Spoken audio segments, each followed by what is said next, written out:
was conservative. Me and Bertha went down there one night and we was gonna stay all night.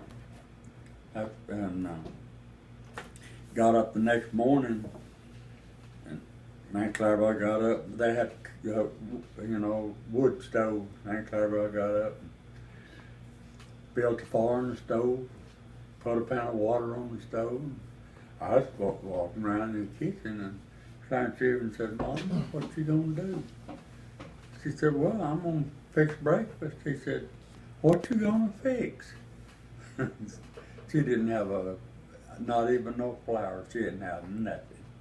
I went and made her a grocery bill.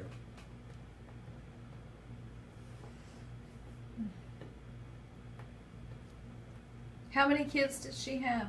Huh? How many kids did she have? Well, she had, It's like 8 of them? Is that I right? don't know, I have to count them. She had Magdalene, Joseph, and Chester, Willadine, Geraldine, Josephine. Paul not one of hers? Paul? He wasn't one of hers? Didn't I call? I didn't call He didn't say Paul, did he? Oh, okay. It was Magdalene, Paul, and Joseph. That's the original ones. Yeah, and Willadine and Chester. And Geraldine. That was them that she Geraldine. left. That was them that she left in West Virginia. Okay. Chester's the one that Magdalene talked about taking care of as a baby, wasn't he? Yeah, that's it. He was about, I guess he might have been 3 years old. When all that happened, Paul come to live with us. See, Daddy raised Paul. He was about, I guess he probably was 12 years old, and Daddy tried to get Joseph to, live with us, but Joseph was wild. You never could do nothing with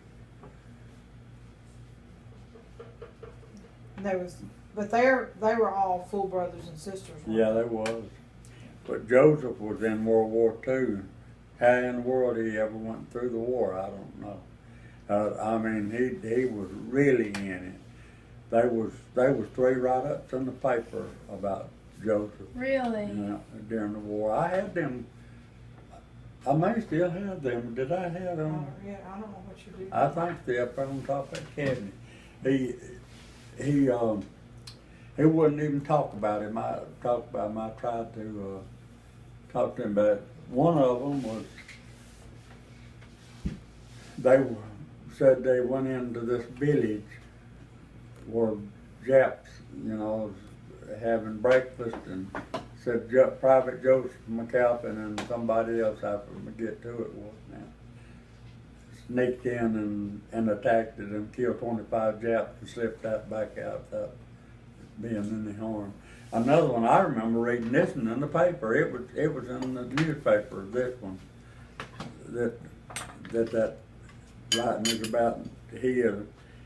During the war, there was a mountain, I forget where it was at now, that it changed hands 3 times in 24 hours. The United States, they could beat the Japs up to the top of the hill, but they didn't have no heavy artillery on top of the hill, till when they got up there, they couldn't hold it. Mm-hmm. And the paper said Private Joseph McAlpin and another boy disassembled one of the big guns. It had the number of it in there, but I don't know what it was. Disassembled one of them. Amidst the fire that the servicemen was beating the Japs up to the top of the hill, they dodged bullets to get that gun piece by piece up the top of the hill and assembled it on top of the hill. When they fought them up by that time, they held it. Wow. I think